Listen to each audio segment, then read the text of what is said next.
పేరిట దేవుని బిడ్డని మీ అందరికీ సమాధానము కలుగునుగాక. ఆమేన్. పరిశుద్ధ గ్రంథంలో దేవుని వాక్యమును ధ్యానించుకుందాం. 11వ కీర్తన 7వ వచనము. యెహోవా నీతిమంతుడు, ఆయన నీతిని ప్రేమించువాడు, యథార్థవంతులు ఆయన ముఖ దర్శనము చేసెదరు. ఆమేన్. ప్రియమైన దేవుని బిడ్డారా, దేవుని యొక్క ముఖ దర్శనము చేయడం అంటే చాలా గొప్ప విషయం అండి. మనకు ఏదైనా కల వచ్చినప్పుడు ఆ కలలో నేను ప్రభువుని చూచాను, ఆ కలలో నాకు ప్రభు ప్రత్యక్షమయ్యాడు, నేను ప్రార్థన చేస్తుంటే నాకు ప్రభు ప్రత్యక్షమయ్యాడు అని చెప్పి మనము అనేక మందికి అనేక విధములుగా మనం చెప్పుకుంటూ ఉంటాం.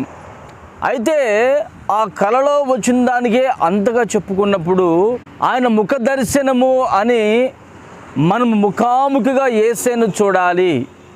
ముఖాముఖిగా యేసయ్యను చూడాలి అంటే బైబిల్ అంటుంది, యథార్థవంతులు మాత్రమే ఆయన ముఖ దర్శనము చేస్తారట.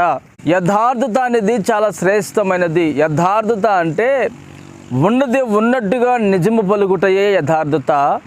అటువంటి యథార్థత నీవు ఎప్పుడైతే కలిగి ఉంటావో, నా యేసయ్యను నీవు ముఖాముఖిగా చూచి ఆ ముఖ దర్శనము కలిగేటువంటి భాగ్యము కలుగుతుంది.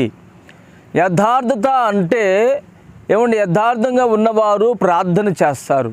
యథార్థంగా ఉన్నవారు దేవుని ఎదుట నిష్కలంకమైనటువంటి జీవితం కలిగి వారు నడిపించబడుతూ ఉంటారు. ఫర్ ఎగ్జాంపుల్, పరిశుద్ధ గ్రంథంలో ఒక మాట మీకు తెలియపరుస్తాను. యాకోబు యబ్బోకు రేవు దగ్గర మోకరించి ప్రార్థన చేస్తున్నాడు. అతడు చేసేటువంటి ఆ ప్రార్థనలో డైరెక్ట్గా ప్రభు యొక్క ముఖ దర్శనము చూచుచూ ఆయన ప్రార్థన చేస్తూ ఉండగా, ఆయన ముఖ దర్శనము కలిగి ఎప్పుడైతే ప్రార్థన చేస్తున్నాడో తన తప్పులు తాను తెలుసుకున్నాడు, తను పరిశుద్ధపరచబడ్డాడు, ఒక పరిశుద్ధమైన జీవితము దేవుని కొరకు చేశాడు. కనుకనే యాకోబు అతని పేరు మార్చబడి అతనికి ఇశ్రాయేలు అని పేరు పెట్టబడింది. ఇశ్రాయేలు అంటే దేవుని ముఖము చూచువాడు. ఇక్కడ వాక్యంలో చూస్తే యథార్థవంతులు మాత్రమే ఆయన ముఖ దర్శనము చేస్తారట. మరి ఆయన ముఖ దర్శనం చేయాలి అంటే, ఇశ్రాయేలు వలె ఆయన ముఖ దర్శనం కలిగి ఉండాలంటే నీవు యథార్థత కలిగి ప్రవర్తించాలి. నీవు ఇప్పటికే యథార్థత కలిగి ప్రవర్తిస్తున్నావు. నా దేవుని యొక్క అపరిమితమైన కృపకు నువ్వు పాత్రుడిగా ఎంచబడుదువుగాక. ఆమేన్. ప్రార్థన చేసుకుందాం. ప్రేమగల తండ్రి, పరిశుద్ధుడా, జీవాధిపతి, స్తోత్రం చెల్లిస్తున్నాము నాయన. యథార్థవంతులు ఆయన ముఖ దర్శనము చేసెదరు అని మీరు మాకు ఈ రోజున వాగ్దానం ఇచ్చి ఉన్నారయ్యా, నీకు స్తోత్రం.